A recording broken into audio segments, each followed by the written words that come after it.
ও সামনে একটা রেস্টুরেন্টের ওইটার, ওরে কি আমি বন্ধু বললে পরিচয় দেই নাকি? বাদ দাও তো।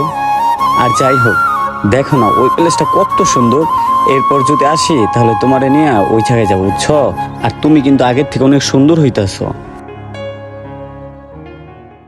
এই জায়গাটায় ঘুরে অনেক মজা পাইছি, সময় পাই। নোবেল, কিরে, আবার ডাকাডাকি শুরু করতেছো স্কিল লেগে পিছন থেকে? বন্ধু, তোদের বিয়েতে তো আমি ছিলাম না, আর ভাবির জন্য কিছু দিতে পারি নাই। ভাবির জন্য একটা শাড়ি আনছিলাম। আরে বন্ধু, শুধু শুধু কি দরকার ছিল? এই ধরো। ঠিক আছে বন্ধু, তাহলে থাক, দেখা আচ্ছা হবে। বন্ধু, আবার আসিস। আরে আমার জুতার মধ্যে ময়লা লাগলো কিভাবে? আমার এত দামি জুতা। বন্ধু, তোর কাছে রুমাল আছে? এইটা দিয়া মুছো। আরে তুমি এটা কি বলতেছো? আমার বন্ধু শখ করে তোমার একটা শাড়ি দিছে, আর এটা দিয়ে তুমি